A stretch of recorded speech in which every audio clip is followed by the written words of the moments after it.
being able to be honest to Heavenly Parent about my situation, like what I'm going through.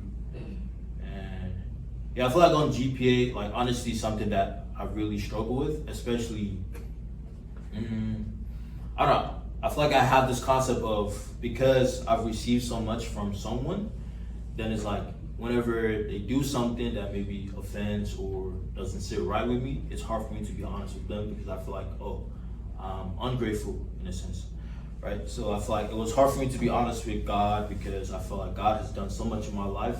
And I feel like it's something that maybe I might not agree with, then being honest with God is difficult, right? So, yeah, so he was sharing how being honest, honesty with God is a great way for me to really express myself and let go of like different emotions that I had. So I don't hold on to it and it just trying to like it just like drags me down. So yeah, so this was something that I really took with me, like for the rest of the 40-day, is constantly being honest, even when I don't feel like doing certain things or I don't really understand what I'm doing. And yeah, and I think I was also able to relate this with I don't know, like different providential saints and sages. Like for example, like Noah, and especially when Noah was going through a lot in his mission work. You know, sometimes I wonder like how difficult it must have been for Noah, right?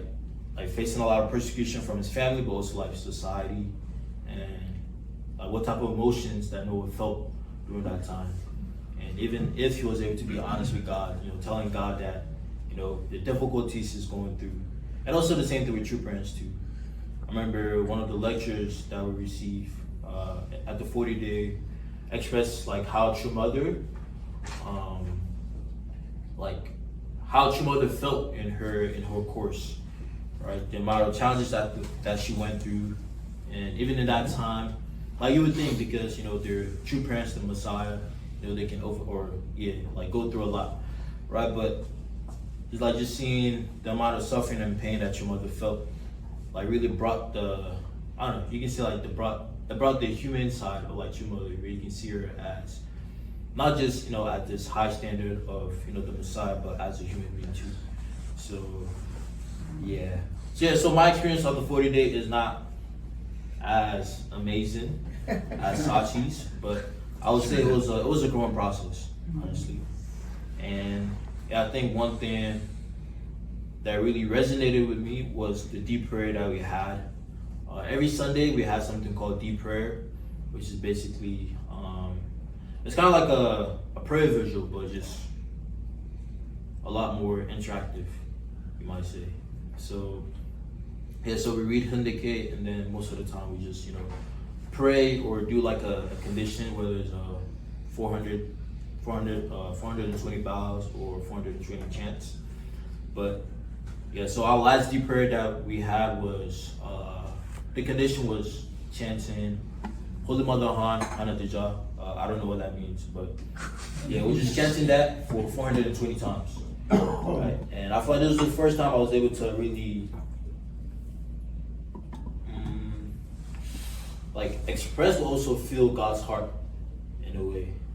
And yeah, and like I remember it's like this is the last deep prayer, so I really wanted to give it my all. So I was chanting, and I feel like this is the first time I actually felt emotion during this time, like to the point of even crying, right? So yeah, so really just chanting, and I feel like I had this, I wouldn't say a vision, but it was just like an image that came to mind about this community, because something that they really talked about was, you know, going back to your community, like what do you want to give, or how do you want to impact your community.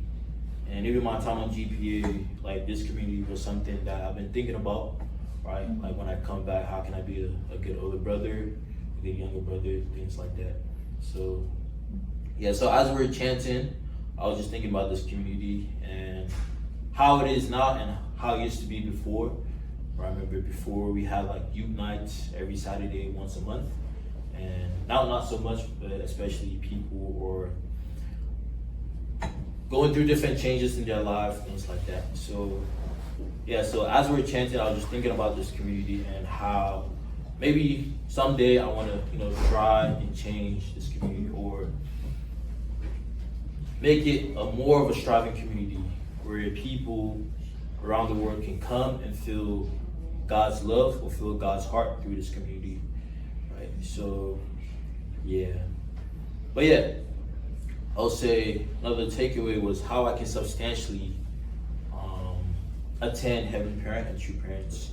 And I think even just being able to substantially attend Heavenly Parent and True Parents is something that we're still, trying to, or for myself, I'm still trying to figure it out or work it out, right? But I think one way is just honestly,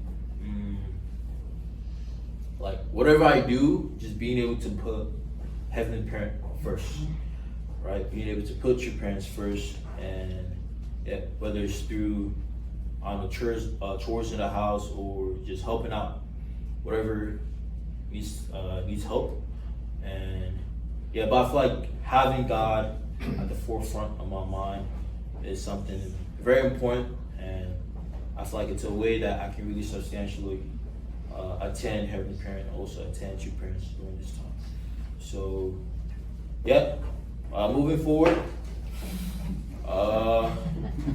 I'm still figuring that out.